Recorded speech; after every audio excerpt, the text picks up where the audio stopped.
Welcome to another episode of Deconstructing the Home Show. We are at a project that is through framing. We knocked out an addition, we got the roof on, and they are finishing sheetrock today. We got cabinets going in, busting through it. Really like the paint colors on this one. Actually, this is crazy. This whole wall that's now nice and straight was literally kind of going along, then it went bloop bloop, and it had this like big old dip in bloop bloop.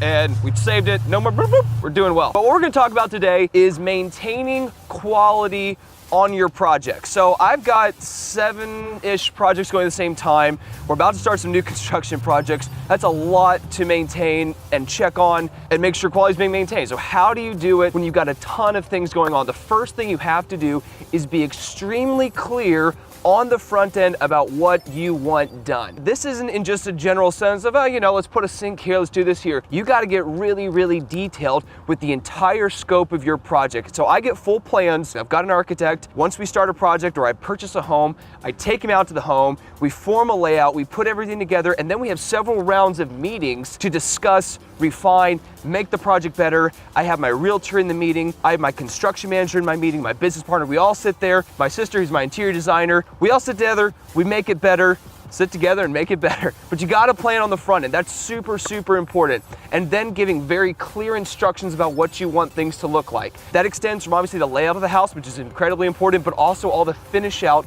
of the house. If you don't define what the finish out's gonna be, you're gonna see some really weird crap. And if you don't get the finish out right, no one's gonna buy the house. Let's walk through here. This is a little quality control inspection that I'm doing today. See how they're coming along. Ooh, cool. We have opened up this puppy. There's a wall here that you can see. It's no longer here. This is totally actually different because we had another door here that we removed because we wanted this side to be the living area, kitchen's down that corner, dining room here, bedroom here. So there was a door there, that's totally gone. And then we put bedrooms and bathrooms. And oh, here's our addition. Super cool integration, can't even tell. That's our whole master suite on this side. And then we got 2 really nice bedrooms and a bathroom on this side of the house. Back to quality control. You wanna have the sheetrock done and then frickin' leave it done. Cutting open sheetrock and making repairs, patches, electrical, etc.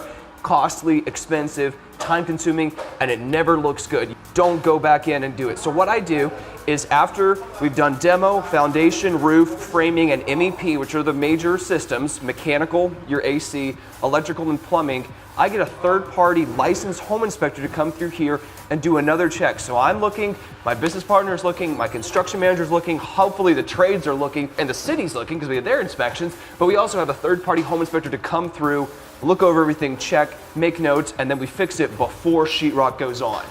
This is a great room. Oh man, someone's gonna love this room. Little corner desk action, but I'm checking. I'm making sure stuff's getting taped out. We checked all the headers. We checked the whole electrical system. We made sure lighting is correctly. Because of the size of this closet, we had to actually put the lights here. Not preferable, something we had to do, but you wanna check many times during the project and especially before sheetrock to make sure quality is being maintained.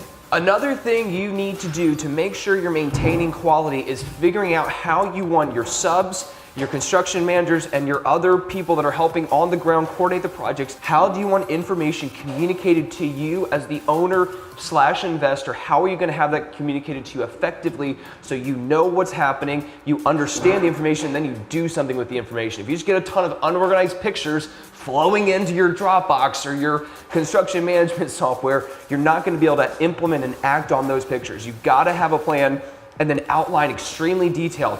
Here are the things I need reported. I need this every day, I need this every day, I need this every day.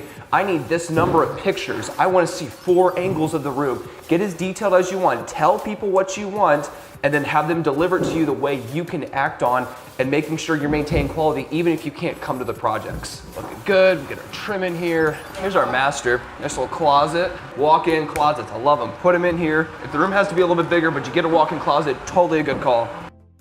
We got more door coming in. So in our last frame inspection, when I walked in here, I realized that we not have a door from the kitchen living area to the laundry. It's a bigger laundry area. We have a stackable washer and dryer, but I really didn't like that. So I was like, hey, it's not on the plans. We should have caught it then. We didn't catch it. Stuff still slides. We're framing it up. This is a real easy switch, adding in a door. You can do that pretty much independently of sheetrock, but we are getting the door put in here now. I love this paint color. It looks so good. Quality control, guys, it's really important. You gotta have a plan to make sure you know what's happening. You've set clear instructions. You have a way to get the information recorded. You have as many sets of eyes looking at the project, checking on each individual part of the project. And so you're catching mistakes as quickly as possible before they get way out of hand and stuff gets more and more expensive. The longer it goes, the closer you get to finish out. You're there on that last week, you're doing touch-up painting, and then you realize something's behind the wall that hasn't been connected. That's gonna be so expensive and so difficult to fix. Catch it early, you'll thank me later, and you'll thank yourself, and your pocketbook will thank you.